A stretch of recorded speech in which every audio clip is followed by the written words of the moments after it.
सभी को मेरी स्नेह भरी नमस्कार। ठंड बढ़ चुकी है। उत्तरी भारत में पहाड़ों पर खूब बर्फबारी हो रही है। धुंध का भी प्रकोप बढ़ेगा। पौष का महीना 8 दिसंबर से शुरू हो जाएगा, जो कि 6 जनवरी तक रहेगा। कुदरत का ये फिनोमिना है।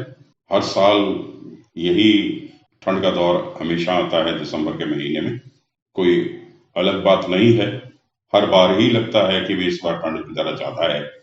गर्मी का दौर आता है तो लगता है कि इस बार गर्मी बहुत ज्यादा है। तो कुदरत अपनी चाल चलती रहती है और हम कुदरत के साथ आंख मिचौली का खेल खेलते रहते हैं और अपनी व्यवस्था में कुदरत को अपने अनुरूप बनाने के लिए लगे रहते हैं, कार्यरत रहते हैं। पौष का महीना इस बार 5 शुक्र पड़ रहा है। शुक्र के पड़ने से 5 शुक्र पड़ने से कला के क्षेत्र में अच्छा विस्तार होगा। नारी शक्ति को अच्छे अधिकार मिलेंगे। विस्तार होगा नारी के अधिकार क्षेत्र का। जैसे कि हम देखते ही हैं, एमएलए या निकाय चुनाव में सब जगह नारी के लिए सीटें आरक्षित कर दी गई हैं और नारियों की संख्या में वृद्धि हो ही रही है शनय शनय। तो दिसंबर का महीना विशेष है नारी शक्ति को शक्ति प्रदान करने के लिए। पड़ोसी देश पाकिस्तान उथल पुथल बनी हुई है। अन्य भी पड़ोसी देशों में भी कोई हालात भिन्न नहीं है।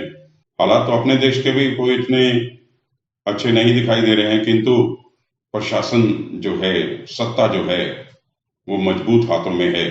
इसलिए परिस्थितियां विकट होते हुए भी उन्हें संभालने में सक्षम सरकार मौजूद है और इसका परिणाम रहा उपचुनावों में सत्तारूढ़ बीजेपी को अच्छी सफलता मिली और हिमाचल में भी भारतीय जनता पार्टी की सरकार दोबारा बनती हुई दिखाई दे रही है और जय ठाकुर जी अच्छे बहुमत से जीतते हुए दिखाई दे रहे हैं। संसद का शीत सत्र भी शुरू होने वाला है।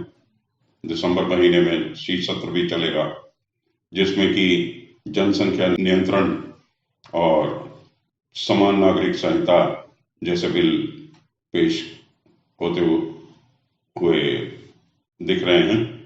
जन कल्याण की योजनाएं चलती रहेगी।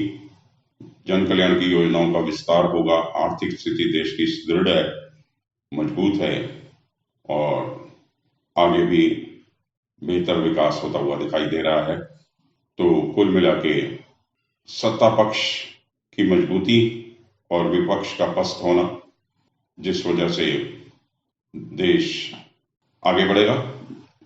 अब हम चर्चा कर लेते हैं इस माह में पड़ने वाले विशेष पर्व और त्योहारों की।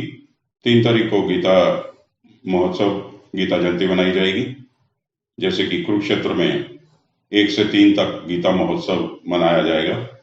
3 तारीख को ही डॉक्टर राजेंद्र प्रसाद, हमारे आजाद भारत के प्रथम प्रधानमंत्री की जयंती मनाई जाएगी। 7 तारीख को अन्नपूर्णा जयंती, दत्तात्रेय जयंती। 25 तारीख को क्रिसमस और मदन मोहन मालवीय जी की जयंती पड़ेगी। 26 तारीख को पंजाब के फतेहगढ़ साहब में जोड़ मेले की शुरुआत होगी। 29 तारीख को गुरु गोबिंद सिंह की जयंती पड़ेगी। 8 दिसंबर को पूर्णिमा और 23 दिसंबर को अमावस पड़ेगी। तो ये कुछ मुख्य पर्व और त्योहार हैं। इसके अलावा अब हम ग्रहों की स्थिति भी देख लें कि ग्रह किस दिशा में आगे बढ़ रहे हैं। सूर्य वृश्चिक राशि में चल रहे हैं मासारम में और 16 तारीख को धनु में प्रवेश कर जाएंगी। 16 तारीख को सूर्य की धनु संक्रांति होगी। मासारम में चंद्रमा कुंभ राशि से ही अपना यात्रा आगे शुरू करेंगे। मंगल वृष राशि में वक्री चल ही रहे हैं। बुध वृश्चिक राशि में मासारम में शुरुआत करेंगे और 2 तारीख को धनु राशि में प्रवेश कर जाएंगे। बुध की चाल थोड़ी काफी उतार चढ़ाव भरी है, क्योंकि बुध बहुत तेज चलने वाले ग्रह हैं। इसलिए कुछ कई बार इतनी स्पीड पकड़ लेते हैं, सूर्य से आगे निकल जाते हैं, तो फिर इन्हें पकड़ के पीछे लाना पड़ता है, फिर यही वक्री हो जाते हैं।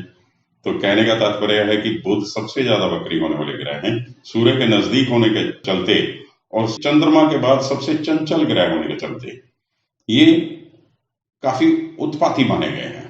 अब 2 तारीख को धनु में जाएंगे और 27 को मकर में चले जाएंगे और 29 को वक्री हो जाएंगे। अब देखिए, जैसे ही मकर में गए तुरंत वक्री हो गए 29 तारीख को, और 30 तारीख को फिर वापस धनु में आ जाएंगे। तो बुध की चाल काफी इंटरेस्टिंग है इस बार। बृहस्पति पूरा महीना मीन राशि में ही रहेंगे, बृहस्पति मार्गी हो चुके हैं, और शनि मकर राशि में ही विचरण करेंगे मार्गी चाल से चलते हुए। शुक्र वृश्चिक राशि में मासारंभ में और 5 तारीख को धनु में प्रवेश कर जाएंगे, और महीना खत्म होते होते 29 दिसंबर को मकर राशि में प्रवेश कर जाएंगे। राहु मेष राशि में ही रहेंगे और केतु तुला राशि में। तो ये ग्रहों की स्थिति है। अब इससे आगे हम शुरुआत करते हैं अपने मासिक राशिफल की। मीन राशि, मीन राशि के स्वामी बृहस्पति राशि पर से ही गुजर रहे हैं और मार्गी हो चुके हैं, और आय स्थान में स्वग्रही शनि। अब शनि आय स्थान में बैठ के जरूर तीसरी दृष्टि से बृहस्पति को थोड़ा रोकने की कोशिश कर रहे हैं, किंतु बृहस्पति भी बहुत दिनों बाद मार्गी हुए हैं, वो भी मानने वाले नहीं है। अब बृहस्पति की तो दृष्टि में ही अमृत है। पंचम दृष्टि पंचम भाव पे, सप्तम दृष्टि सप्तम भाव पे, नवम दृष्टि नवम भाव पे। तो बृहस्पति अमृत बरसा रहे हैं। संतान पक्ष से भी आपको अच्छे समाचार मिलेंगे। परीक्षार्थियों के लिए भी समय अच्छा है। जिनकी अपने जीवन साथी की तलाश चल रही है उनके लिए भी समय बहुत उत्तम है। जीवन साथी की तलाश खत्म होगी और कईयों को पढ़ने सूत्र में बनने का भी मौका मिलेगा।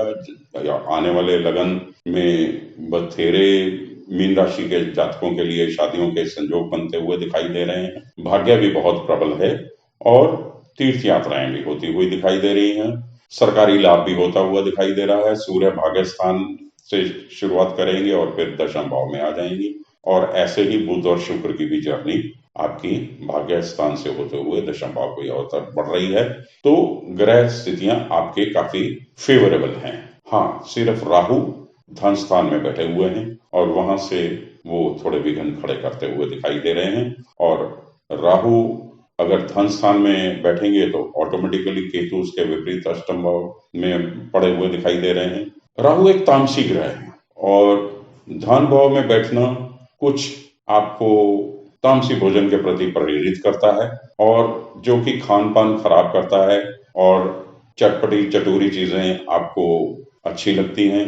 इस स्थिति में केतु अष्टम भाव में बैठा हुआ है, जो कि पाइल्स जैसे रोगों को बढ़ावा देता है और ऐसी स्थिति डेवलप करता है। तो आपको अपने खान पान का विशेष ध्यान रखना है और अपनी बात वाणी पे भी कंट्रोल करना है, क्योंकि राहु जो है पंगे दिलाने वाला ग्रह है और अपने रिश्तेदारों से ही संबंध खराब करता हुआ थोड़ा बाधाएं खड़ी करता हुआ दिखाई दे रहा है। 19 और 20 तारीख को चंद्राष्टम की स्थिति है। चंद्रमा केतु के साथ संयोग करेगा। ऐसी स्थिति में आपको शिवालय जाना है, शिव जी का 3 अक्षरी मंत्र ओम नमः शिवाय का जाप करना है, शिवलिंग का जलाभिषेक करना है, और केतु की शांति के लिए आप स्ट्रे डॉग्स जो होते हैं, जो गली के आवारा कुत्ते होते हैं, उनको भी कुछ ना कुछ खाने को दें, तो आपको केतु शांत होगा। इससे भी आपको लाभ होगा और आगे का रास्ता प्रशस्त होगा। धन्यवाद।